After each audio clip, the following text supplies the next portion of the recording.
महाराष्ट्रातल्या सांगली, इचलकरंजी, मिरज या भागामध्ये पहिल्यांदाच मोठ्या प्रमाणावर जातीय दंगल झाली। विधानसभा निवडणुकीच्या आधी 1.5 महिना ही दंगल का पेटवण्यात आली आणि दंगली टाळता येतात का, या सगळ्या संदर्भामध्ये चर्चा करण्यासाठी आपल्या सोबत आहेत विशेष पोलीस महानिरीक्षक सुरेश खोपडे सर। खोपडे सर, तुमचं IBN लोकमतमध्ये खूप खूप स्वागत। दंगल मिटवता येते, दंगल टाळता येते, हे सगळं तुम्ही सिद्ध केलेलं आहे वेगवेगळ्या प्रयोगांनी तुमच्या।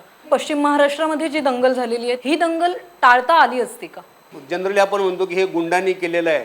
मी भिवंडीच्या दंगलीचा अभ्यास केला तर ज्या लोकांनी मारण्यामध्ये भाग घेतलेला होता, लोकांना जिवंत जाळणे, भोसकणे, ठार करणे, तर त्या गुन्हेगारापैकी 96.4% म्हणजे 96-97% लोक हे तुमचे आमच्यासारखे इनोसंट होते। त्यांनी दंगलीमध्ये भाग घेतलेला होता। आणि आता या पश्चिम महाराष्ट्रातील दंगलीकडे आपण पाहिलं तर त्याच्यामध्ये देखील सामान्य लोकांनी भाग घेतलेला होता। या अर्थी सामान्य माणसं कशा पद्धतीनं त्याचे व्हिक्टिम बनत चाललेले आहेत एक कम्युनल आयडिओलॉजीचं, आणि हे विष जर पसरत चाललं तर थांबवणं मोठं अवघड काम आहे। 2 महिने आधीपासून सांगली, मिरज धुमसत होतं, त्याच्याकडे प्रशासनाने अधिक चांगल्या पद्धतीने लक्ष द्यायला हवं होतं असं वाटतं का? नाही, प्रशासन सतर्क असेल तर त्यांना त्या तणावाची पातळी ओळखता येते। दंगल अचानक होत नाही हे म्हणणं बरोबर आहे, आणि हे काम फक्त प्रशासनच करू शकतं। तुम्ही प्रशासन असं म्हणताय तेव्हा पोलिसांचं जी दमन यंत्रणा आहे आपल्याकडे, किंवा लॉ अँड ऑर्डर मेंटेन करणारी पोलीस यंत्रणा आहे, त्यांचा जो लोकल इन्व्हेस्टिगेशन ब्युरो असतो, त्याला ह्या खबरी मिळत नाहीत का की इथे दंगल पेटू शकते, वातावरण धुमसतंय? हल्ली भारतीय प्रशासन हे फक्त गुन्ह्यांची आकडेवारी पाहण्याकडे लक्ष देतं। मागच्या वर्षीपेक्षा या वर्षी गुन्ह्याची आकडेवारी कमी दाखल होईल याकडे लक्ष देतं, परंतु ज्या अनेक गोष्टीमुळं जातीय तणाव वाढतो किंवा संघर्ष वाढतात, सोशल कॉन्फ्लिक्ट निर्माण होते, की ज्याच्यामध्ये धार्मिक कारणं आहेत, ज्याच्यामध्ये आर्थिक कारणं आहेत, ज्याच्यामध्ये राजकीय रस्सीखेच आहे, 2 गटामध्ये निर्माण होणारे तणाव असतील, या गोष्टी देखील महत्त्वाच्या आहेत। आणि दुर्दैवानं प्रशासनाकडे या घटकाकडे लक्ष नाही दिलं तर तणावाची पातळी वाढत जाते आणि ऐनवेळी दंगल सुरू होते आणि मग प्रशासन गाफील राहतं अशा अवस्थेमध्ये। तणाव दंगलीचा जो आहे तो इथे कायम ठेवलाय, तर लो इंटेन्सिटी व्हायलन्स हा काही दंगलींमध्ये येणारा नवीन फॉर्म आहे आणि नवीन चॅलेंज आहे असं तुम्ही नाही, हा काही नवीन प्रकार नाही। कुठल्याही ठिकाणी दंगल सुरू होत असताना सुरुवातीला लो इंटेन्सिटीमध्ये दंगल सुरू होते। भिवंडी आणि जळगाव आणि मालेगाव इथल्या ज्या दंगली सुरुवातीला झालेल्या होत्या त्या देखील अशाच प्रकारे लो इंटेन्सिटीच्या होत्या। ही सुरुवात आहे, आणि याच्या पुढे जर प्रशासनानं योग्य पावलं उचलली नाही तर त्याची परिणिती पुन्हा भिवंडी किंवा मालेगाव सारख्या दंगलीमध्ये होऊ शकते। ही भीती आहे पुढच्या काळामध्ये असं वाटतं काय? अशा प्रकारची भीती नक्कीच आहे, कारण का आपण गुंडांना दोष देतो किंवा काहीतरी तात्कालिक कारणांना दोष देतो, परंतु मी आता गेले 20 वर्ष या जातीय दंगलींचा अभ्यास करतोय। देश परदेशामध्ये देखील या संबंधी मी बोलायला जातो। तर भारतामध्ये आणि महाराष्ट्रामध्ये सुद्धा, भारतामध्ये सगळ्यात जास्तीत जास्त दंगली कुठं घडत असतील तर त्या महाराष्ट्रामध्ये घडतात। आणि महाराष्ट्रामध्ये सुद्धा हिंदू आणि मुस्लिम या 2 जमातीमध्ये कंप्लीट रिफ्ट आहे। There is a complete polarisation. Hindu एका बाजूला, मुसलमान एका बाजूला, ते दिसत नाही दृश्य स्वरूपामध्ये पण आतमध्ये आहे। आणि ही रिफ्ट जोपर्यंत जोडण्याचं काम केलं जात नाही तोपर्यंत या दंगली थांबणं अशक्य आहे। दंगलींमागे राजकारणी असतात आणि राजकारणाचं झालेलं गुन्हेगारीकरण आहे, तर त्यामुळे दंगलींमध्ये जो नवीन फॉर्म येतोय, गुन्हेगारी स्वरूपाचे लोक राजकारणात येऊन राजकीय पाठिंबा दंगलींना मिळतो। नाही, जातीय दंगली घडवण्याचं काम राजकीय नेते करतात हे मात्र निर्विवाद सत्य आहे।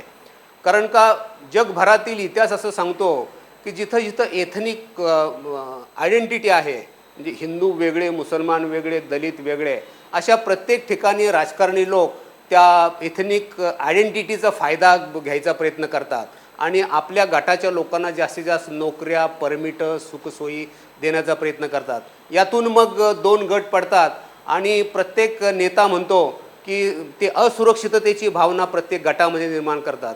हिंदू नेते म्हणतात की हिंदूंचेच फार या देशामध्ये हाल आहेत, त्यांना नोकऱ्या मिळत नाही, आणि जोपर्यंत आपण एकत्र येत नाही तोपर्यंत आपला निभाव राहणं शक्य नाही, कदाचित आपला धर्म देखील संकटामध्ये येऊ शकतो।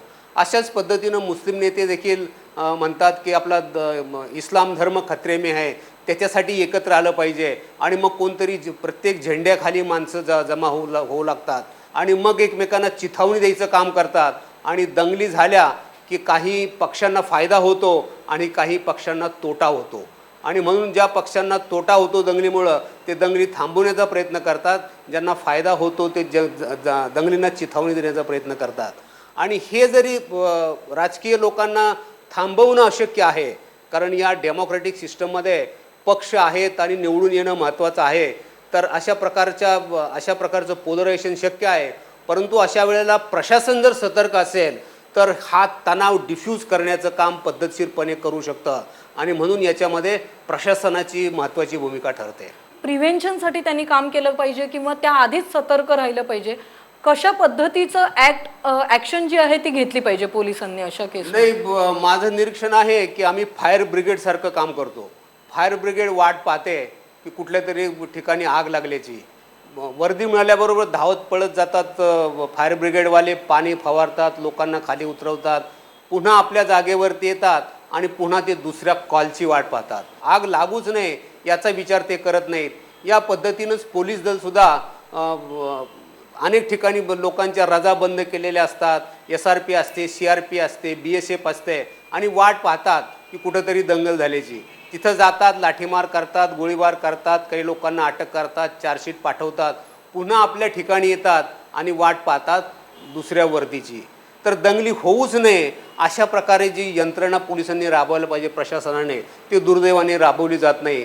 गुन्ह्यांची संख्या दाबण्याचे प्रयत्न पोलीस प्रशासनात होतात का, आणि त्याचा परिणाम म्हणून कधीतरी दंगली उसळी घेतात असं तुम्ही म्हणाल का? आमच्याकडे जी काही पोलीस इव्हॅल्युएशनची प्रथा आहे, इन्स्पेक्शनची प्रथा आहे, तर एखाद्या युनिटचं, एखाद्या जिल्ह्याचं काम चांगलं कधी असेल की मागच्या वर्षीपेक्षा यावर्षी गुन्ह्यांचे आकडे कमी केल्यानंतर, जर आकडे कमी असतील तर आमचं काम चांगलं आहे, आणि त्याच्यामुळं गुन्हे तर होत जातात, परंतु गुन्ह्यांची आकडेवारी मात्र दाबण्याचा प्रयत्न केला जातो. आणि ज्याप्रमाणे एखादा मेलेला माणूस नसेल किंवा मेलेली वस्तू नसेल, त्याला गाडण्याचा प्रयत्न केल्यानंतर ते अग्लियर फॉर्ममध्ये बाहेर येतात, अशा पद्धतीनंच या दंगली ज्या निर्माण होतात, तर त्याच्यामध्ये अनेक घटना, छोट्या घटना हे जिल्हा प्रशासन दाबून ठेवतं, आणि त्याला वेळीच वाट केली नाही, वेळीच त्या मिटवल्या नाहीत, तर त्या अग्लियर म्हणजे वाईट स्वरूपामध्ये ते बाहेर येतात, आणि त्यालाच आपण दंगली म्हणतो. दंगलींचं पसरत चाललेलं विष थांबवण्याचं काम सुरेश खोपडे यांनी भिवंडीमध्ये नेमकं कसं केलं होतं, आणि भिवंडी पॅटर्न आज पुनर्रचना करून कशा स्वरूपात पुढे येतोय, या सगळ्याची माहिती आपण घेतच राहणार आहोत. पण इथे एक ब्रेक घेऊया. तुम्ही पाहत राहा फक्त IBN लोकमत.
दंगलींच्या केमिस्ट्रीचा नेमका अभ्यास करून दंगली कशा पद्धतीने पेटतात आणि त्या कशा पद्धतीने रोखता येऊ शकतात हे सिद्ध करून दाखवलं सुरेश खोपडे यांनी.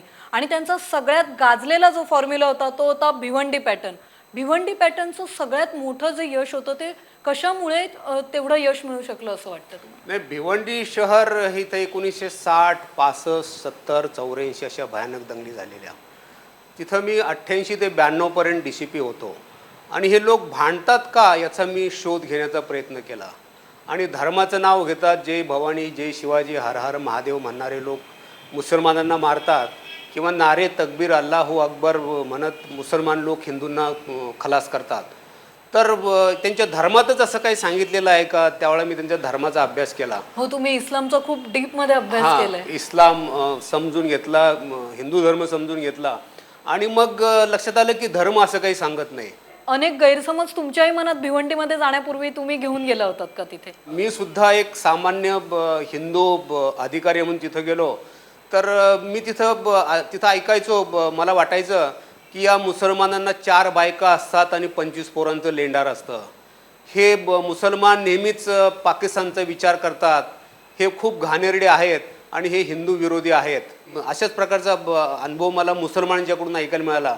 मुसलमान समजायचे की हे सगळे हिंदू हे काफिर आहेत, हे खूप घाणेरडे आहेत, हे आपले इस्लामचं उच्चाटन करण्यासाठी इथं आलेले आहेत वगैरे.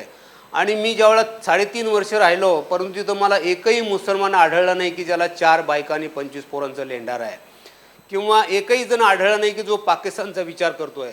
त्यांना त्यांचे स्वतःचेच प्रश्न पडलेले होते, तर पाकिस्तानचा विचार कुठं करणार. अशा पद्धतीनं मला लक्षात आलं की हे देखील सामान्य लोक आहेत, परंतु खूप लोकांच्या मध्ये आणि पोलीस दलामध्ये सुद्धा या मुस्लिमांच्या बद्दल प्रचंड गैरसमज आहेत. आणि हा मी जेव्हा अभ्यास केला त्यावेळेला मला लक्षात आलं की हे गैरसमज आपण जोपर्यंत काढत नाही तोपर्यंत आपण काही बदल करू शकत नाही. गैरसमज काढणं हे एक आव्हान नव्हतं का? कारण आपण बघितलं तर पोलीस दलावर नेहमी हा आरोप केला जातो, पोलीस स्वतः कम्युनल असतात हिंदू जास्त असल्यामुळे. तर हे चॅलेंज तुम्ही तिथे कसं हे केलं? हे बरोबर आहे, कारण मी स्वतःलाच अगोदर बदलून घेतलं. मी जेव्हा इस्लामचा अभ्यास केला त्यावेळेला माझ्या लक्षात आलं की इस्लाम हा सुद्धा माझ्या हिंदू धर्मासारखाच श्रेष्ठ धर्म आहे, विश्वधर्म होण्याची क्षमता त्याच्यामध्ये आहे. आणि मग एक फायदा असा झाला की ज्या वेळेला लोकांचा लीडर बदललेला आहे तर लीडरचं लोक ऐकायला तयार होतात. हे भिवंडी प्रयोगावरून लक्षात आलं की माझी दृष्टी बदललेली आहे. हे पाहिल्याबरोबर माझ्या हाताखालच्या सगळ्या लोकांचा दृष्टिकोन बदलला आणि ते मुस्लिमाकडे वेगळ्या पद्धतीनं पाहू लागले. अगोदर मी जे काम केलं तर ते आमच्या पोलीस कर्मचाऱ्याच्या मनातले जे काय किलमिशं होती ते नष्ट करण्याचा, मुस्लिम द्वेष होता तो नष्ट करण्याचा प्रयत्न केला. आणि लक्षात आलं की मारणारे लोक त्याच हद्दीतले, मेलेले त्या हद्दीतले, मग why not to bring them on one platform, एका प्लॅटफॉर्मवरती आणण्यासाठी मग मी 70 मोहल्ला कमिट्या स्थापन केल्या. पूर्वी एक शांतता कमिटी असायची, तर त्या कमिटीमध्ये हिंदू मुसलमान, मुसलमान हिंदूंच्या विरोधी बोलतात, राजकीय पक्ष शिवसेना BJP विरुद्ध, BJP काँग्रेस विरुद्ध, अशा प्रकारे त्या बैठकीमध्येच लठ्ठालठ्ठी सुरू व्हायची. म्हणजे शांतता राखण्यासाठी बोलवलेल्या बैठकीमध्येच अशांतता व्हायची. म्हणून त्या कमिटीला मी अशांतता कमिटी असं म्हणून ती बरखास्त करून टाकली आणि त्याच्याऐवजी 70 मोहल्ला कमिट्या स्थापन केल्या की जिथं हिंदू मुसलमान एकमेकाविरुद्ध लढले, जिथं सिया सुनी एकमेकाविरुद्ध लढले, जिथं दलित सवर्ण एकमेकाविरुद्ध लढले, जिथं महाराष्ट्रीयन आणि परप्रांतीय एकमेकाविरुद्ध लढत होते, अशा प्रत्येक ठिकाणी एक मोहल्ला कमिटी स्थापन केली. त्याच्यामध्ये 50 हिंदू आणि 50 मुसलमान असे मेंबर्स घेतले. आणि काळजी अशी घेतली की जे कम्युनल डायहार्ट म्हणजे जातीय विचारसरणीचे म्हणजे समाजकंटक असतील त्यांना बाजूला सारलं आणि त्याच्यामध्ये प्रत्येक थराच्या लोकांना त्याच्यामध्ये प्रतिनिधित्व दिलं होतं. त्याच्यामध्ये टॅक्सी ड्रायव्हर होते, रिक्षा ड्रायव्हर, लूम वर्कर, दुकानदार, डॉक्टर, वकील, प्रोफेसर, नगरसेवक, परंतु त्या हद्दीतले. आणि प्रत्येक जमातीच्या 5 स्त्रियांना त्याच्यामध्ये प्रतिनिधित्व दिलेलं होतं. आणि त्या हद्दीत राहणारे सगळे मीडियाचे लोक होते त्यांना देखील प्रतिनिधित्व दिलं होतं. आणि एक प्रकारे असं म्हणता येईल की विचारसरणीतलं जे स्फोटक होती सगळी ती तुम्ही नष्ट केली. हो, तर ते ज्याच्यामुळं स्फोट व्हायचा ती सगळी स्फोटकच नष्ट करायचा प्रयत्न केला. आणि एक अधिकारी त्यांच्यावरती एक नेमला आणि त्याला सांगितलं की तू दर 15 दिवसानं मीटिंग बोलवायची. आणि मीटिंग पोलीस स्टेशनमध्ये नाही तर पार असेल, धर्मशाळा, मंदिर, मस्जिद, अशा पद्धतीनं त्या लोकॅलिटीमध्ये घ्यायला सुरुवात केली. भिवंडीमध्ये गेल्या 3 वर्षामध्ये तुम्ही चालवलेला प्रयोग किंवा तुम्ही घालून दिलेली परंपरा कुठेतरी खंडित झाली आहे. मोहल्ला कमिटीमध्ये पोलिसांचे खबरे भरले जातात. अशा पद्धतीच्या काही तक्रारी आलेल्या आहेत. मला वाटतं तुमच्यापर्यंत पण पोहोचलेले असतील. तुम्ही या मोहल्ला कमिटीचे जनक आहात आणि आत्ता भिवंडीमध्ये जी स्थिती आहे त्याच्याकडे कसं बघता, तुम्हाला काय वाटतं? खरं तर मी ज्या मोहल्ला कमिट्या केल्या होत्या त्या खूप शास्त्रीय पायावरती उभ्या राहिलेल्या होत्या.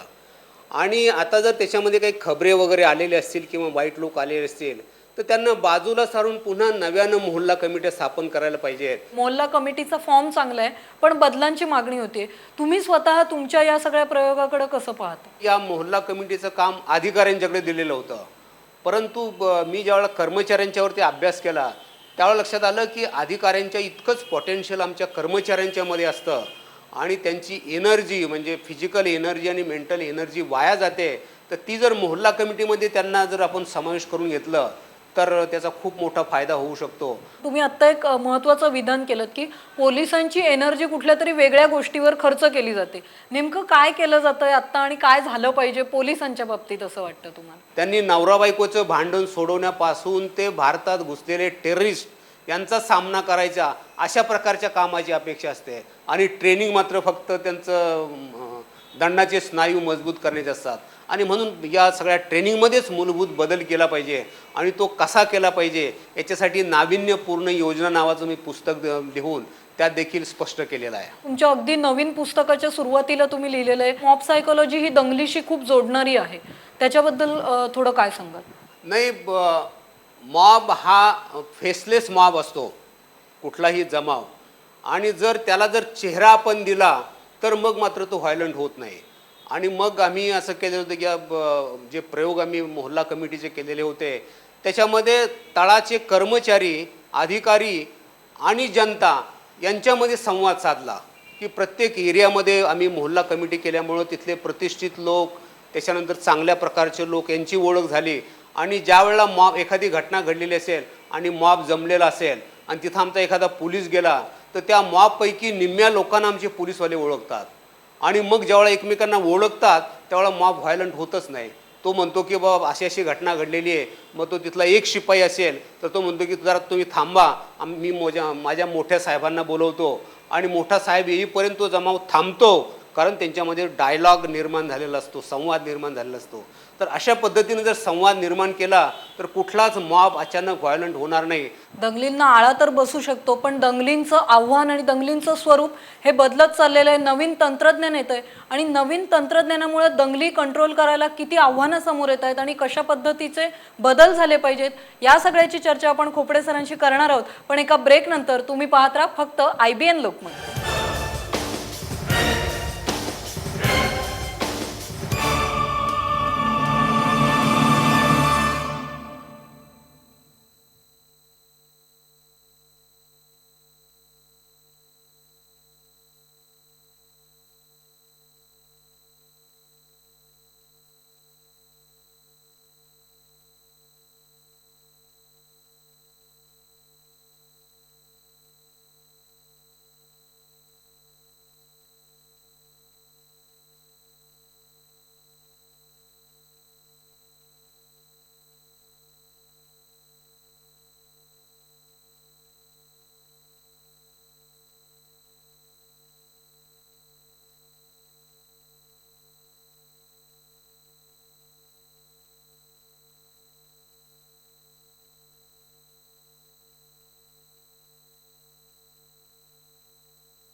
पश्चिम महाराष्ट्रात यावेळी झालेल्या दंगलीमध्ये 30,000हून अधिक सीडी काढून दंगलीतल्या काही घटनांचा प्रसार करण्यात आला होता.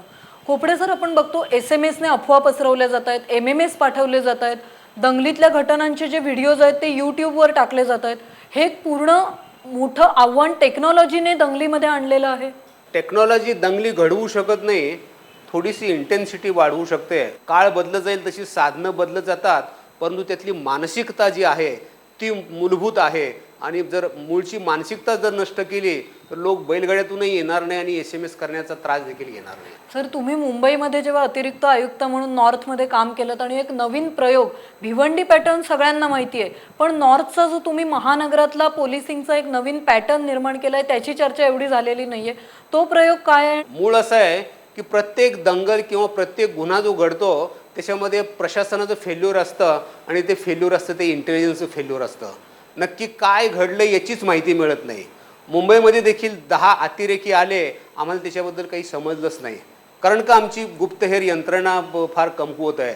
मी पाहिलं की नॉर्थ रिजनमध्ये प्रत्येक पोलीस स्टेशनला 2 लोक फक्त इंटेलिजन्सचं काम करायचे आणि त्या लोकांना ते एवढ्या मोठ्या 40 लाख लोकसंख्येमध्ये असे 2 आणि 3 माणसं काय करणार आहेत.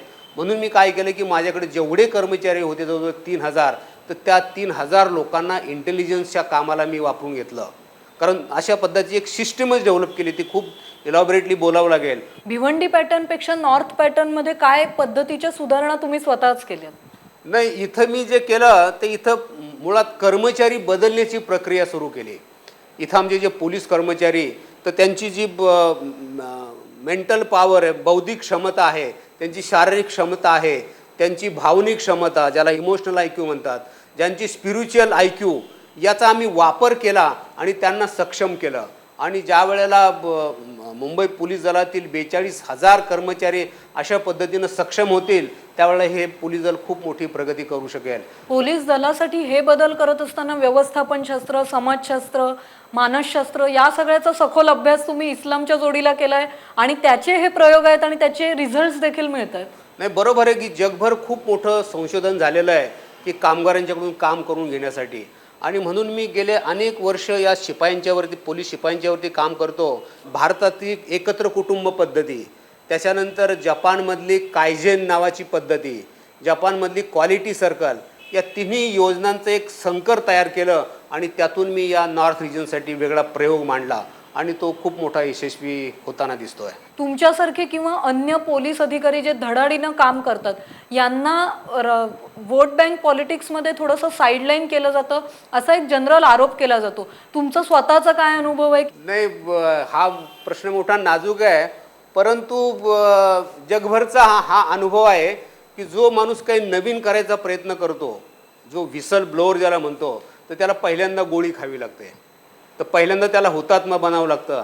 आणि त्याच्यामुळं, कारण का कुठलाही माणूस बदल ॲक्सेप्ट करायला तयार होत नाही. कुठलाही बदल हा मृत्यूसारखा क्लेशदारक असतो आणि त्याच्यामुळं माझ्यासारखा एखाद्या अधिकाऱ्याने जर नवीन बदल आणला तर सगळे लोक माझ्यावर ते धावून येतात की तुला कोणी सांगितलं हे नवीन करायला, आपलं नेहमीचंच बरं चाललेलं होतं, तू आल्यामुळं आमचंही काम वाढलं. कारण एकदा IAS IPS झाल्यानंतर जास्त श्रम करावेशी वाटत नाहीत काही लोकांना आणि मग त्या लोकांना वाटतं की हे खोपडे उगीचच आपलं काम वाढवत आहेत आणि मग असा माणूस हा एक नावडता बनतो. तुम्हाला अजूनही या व्यवस्थेकडून आशा आहेत आणि बदल घडू शकतात याच्यावर तुमचा विश्वास आहे? नाही, गेले 30 वर्ष मी प्रयोग करतोय, अजून खात्यामध्ये आहे. मी फार ऑप्टिमिस्टिक आहे की हा बदल येऊ शकेल आणि ज्या लोकांना बदल हवा आहे, की जे लोक त्याचे विक्टिम्स आहेत, असे लोक एकत्र जमून एक अंकुश करणारी यंत्रणा जर निर्माण करता आली समाजामध्ये, तर अशा प्रकारचे बदल या ब्युरोक्रेसीला, या नोकरशाहीला अवलंब करायला किंवा इम्प्लिमेंट करायला नक्कीच भाग पाडता येऊ शकेल. अशा प्रकारचे खूप लोक आहेत आणि अशा प्रकारचे प्रयोग होणं आवश्यक आहे. दंगली जर थांबवायचे असतील तर या आयोगांमध्ये वेगवेगळ्या प्रकारच्या ज्या शिफारशी केलेल्या असतील, शिफारशींची अंमलबजावणी झाली पाहिजे का, असं काय वाटतं तुम्हाला? नाही, या आयोगांच्या बद्दल मला थोडंसं रिझर्वेशन आहे. कारण हे जे लोक आयोगावरती नेमलेले असतात हे बरेचसे जजेस असतात, रिटायर्ड झालेले जज, आणि त्यांना फील्डवरची माहिती नसते.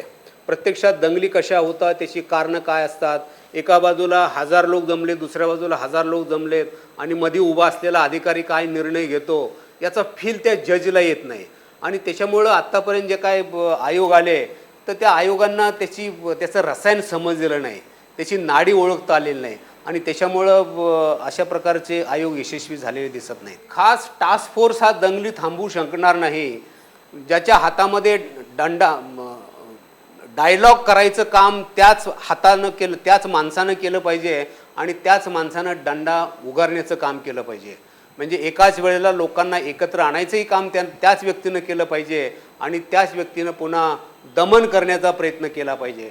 आणि म्हणून नवीन दल करण्याच्या ऐवजी आत्ता जे एक्झिस्टिंग पोलीस फोर्स आहे त्याला जर सक्षम केलं, त्याला डायलॉग करण्याची संधी दिली, त्याचा व्यक्तिगत विकास केला, त्याला सक्षम केलं, तर मग मात्र नक्कीच या दंगली थांबवण्यासाठी आहे हाच फोर्स यशस्वी होऊ शकतो. अमेरिकेत, लंडनमध्ये तिथले पोलीस हे लोकांचे मित्र असतात का? तुमचा काय अनुभव? हा, तर मी तर लंडनमध्ये गेलेलो आहे, अमेरिकेबद्दल वाचलेलं आहे. तर अलीकडं सगळीकडेच कम्युनिटी पोलिसिंग हा एक शब्द ठरलेला आहे. महाराष्ट्रातही पोलीस कम्युनिटी वर्कर झाले पाहिजेत असं वाटतं तुम्हाला? तर सामान्य लोकांशी बोलावं, सामान्य लोकांना सहभागी करून घ्यावं किंवा पोलिसांचे प्रश्न मिटवण्यासाठी जनतेला त्यात सामील करून घ्यावं, अशा प्रकारची प्रवृत्ती अधिकाऱ्यांच्यामध्ये नाही. आणि ती जर आली तर मात्र नक्कीच याच्यामध्ये बदल होऊ शकेल आणि कम्युनिटी पोलिसिंग ही कॉन्सेप्ट भारतामध्ये आणि विशेषतः महाराष्ट्रामध्ये नक्कीच यशस्वी होऊ शकेल. कारण जोपर्यंत जनतेला आपण समाविष्ट करून घेऊ शकत नाही तोपर्यंत या दंगली थांबवता येणार नाही. आणि अलीकडे खूप संशोधन झालेलं आहे की किती सक्षम अधिकारी नेमला एखाद्या ठिकाणी प्रशासक, तरी परंतु जनतेचं जर सहकार्य नसेल तर तो त्या दंगली थांबवू शकणार नाही. आणि म्हणून कम्युनिटी पोलिसिंग हा या सगळ्या दंगलीवरचा एकमेव आणि रामबाण उपाय आहे. कम्युनिटी पोलिसिंग हा दंगलींवरचा रामबाण एकमेव उपाय आहे, अशा पद्धतीचं सुरेश खोपडे यांनी सांगितलेलं आहे.